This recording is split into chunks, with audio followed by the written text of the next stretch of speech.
A skyscraper is built to move with wind. But an F5 tornado rotates, rises, changes direction within seconds, and can carry dangerous debris. If its strongest circulation crossed a modern tower, what would fail first, the glass, the floors, or the structure? This is an AI-generated engineering visualization, not real footage. The most dramatic damage may not decide whether the tower stands. So we need an honest, testable model. This is not a real skyscraper. It is a representative 300-meter tower with a rounded rectangular plan. Inside are a concrete core, perimeter columns, floor diaphragms, and 2 outrigger levels. Outside is a unitized glass curtain wall. Changing these assumptions could change the result. Survive has 3 meanings. Does the primary structure stand? Does the exterior remain intact? And can the building function afterward? The answers may differ. The enhanced Fujita rating is assigned after a storm by examining damage and estimating the wind that caused it. It is not a speedometer reading. F5 means estimated 3-second gusts over 200 miles per hour at the damage point. 200 miles per hour is about 322 kilometers per hour, or 89.4 meters per second, almost 90 meters in 1 second. Reference dynamic pressure follows Q equals 1/2 rho v squared.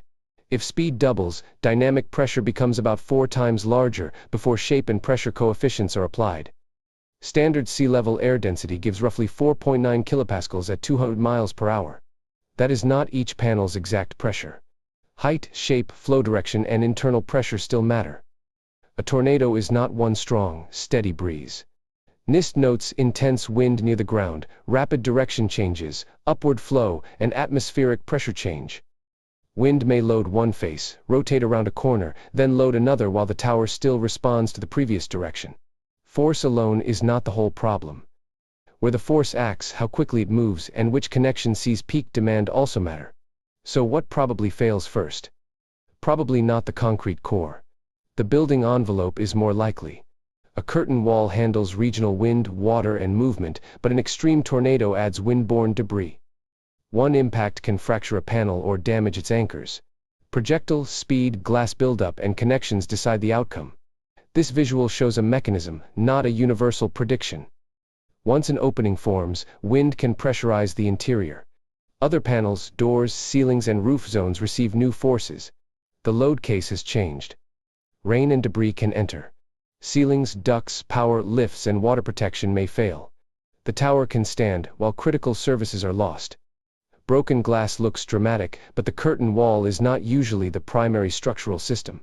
Behind it are the core, floors, columns, and outriggers.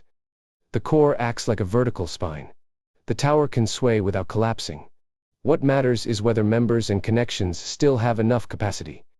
Outriggers connect the core to perimeter columns, widening the lever arm against overturning. One side takes more compression, while the other helps resist uplift and tension. Floors transfer lateral force into this system. Core and columns carry it to the foundation. Survival requires a continuous load path after local damage. If one member yields, the structure must redistribute its load. Redundancy is not invincibility.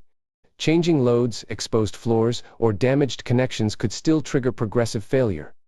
The answer depends on geometry, reinforcement, connections, foundations, debris, and the real flow field. Visuals explain the mechanism. Only validated building-specific analysis can calculate the response.